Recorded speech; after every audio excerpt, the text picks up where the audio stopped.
Assalamualaikum, selamat petang semua, apa khabar?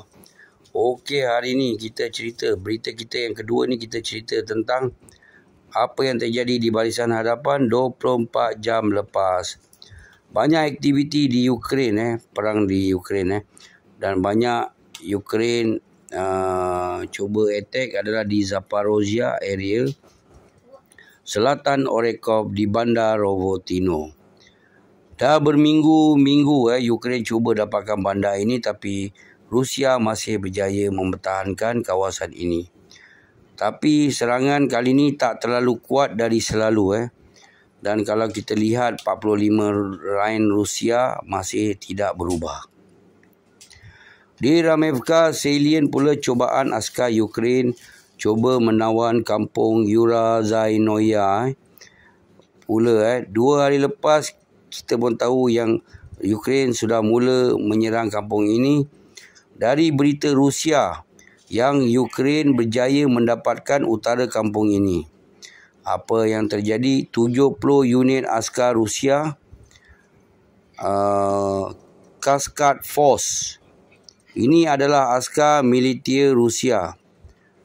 Dan 70 orang ini diarah berundur dan digantikan dengan Marine Brigade Rusia.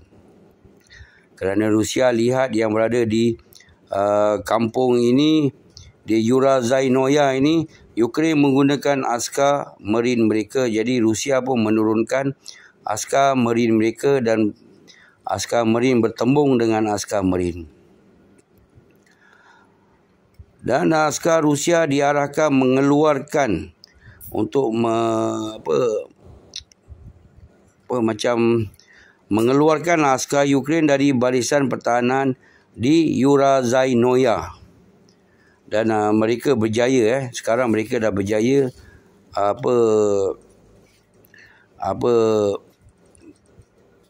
menghalaulah askar Ukraine di sana. Dari berita Ariba Komentator Ariba Komentator, askar Ukraine di Yurazhinoye sebanyak 100 orang. Dan kita lihat macam mana kedua pihak Ukraine dan Rusia mempertahankan kampung ini. Kerana apa? Kerana jalan kampung ini dekat dengan Surovikin Line. Anda harus kalau askar Ukraine dah mendapat kampung ini, dia akan menghadapi lagi satu kampung, barulah mereka mendekati dengan Surovikin Line, 45 line Rusia. Ada lagi satu Rusia group yang dipanggil Z, yang berada di sana. Mereka ini adalah askar upahan yang bersara, askar bersara Rusia, dan mereka pun berada di medan tempur. Itu pun kalau mereka nak menjadi askar sukarelawan untuk Rusia. Okey, dari Rusia report yang mereka telah menolak askar Ukraine berundur dari Bakhmut area. Dan ini bukan Rusia counter offensive dari Rusia di Bakhmut. Cuma sekarang askar Rusia hanya ingin mempertahankan Bakhmut sahaja.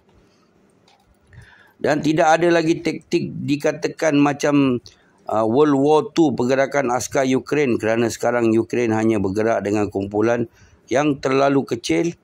Mungkin mereka cuba mencari jalan yang paling baik untuk ke 45 line Rusia. Tapi setiap kali mereka bergerak, pasti askar Rusia akan nampak pergerakan mereka.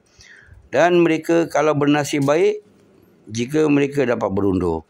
Kalau tidak, habislah mereka.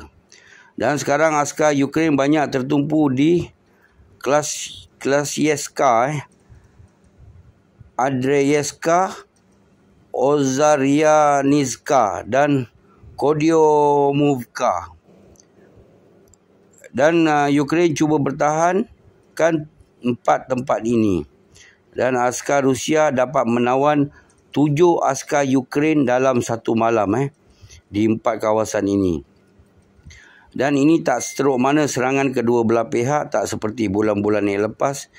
Ini clear yang serangan akan makin berkurangan kerana musim sejuk akan datang. Tapi Rusia musim sejuk ke panas ke sama saja. Kita boleh lihat musim sejuk tahun lepas bagaimana ya.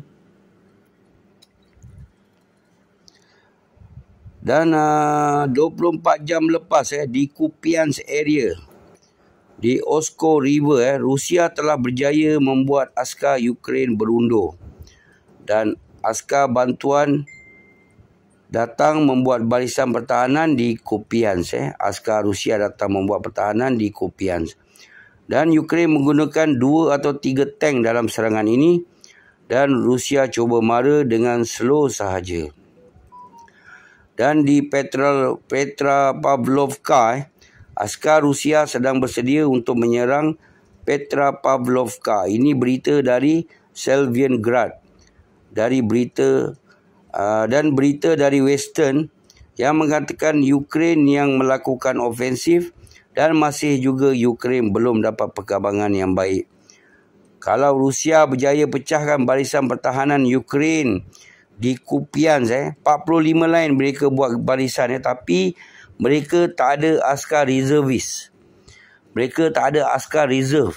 Sebab tu problem. Walaupun mereka membuat 45 lain tapi Ukraine tak ada askar reserve macam Rusia. Itu yang masalah 45 lain yang mereka bina. Bandar Kupiansk dengan 25,000 orang. Bakhmut adalah bandar lebih besar daripada Kupiansk. Okey, ini sajalah berita perang kita untuk hari ini. Yang mana nak balik bekerja tu hati-hati di jalan raya. Jangan lupa belanja abang gift, okey. Assalamualaikum. Selamat mengetih. Yura everybody.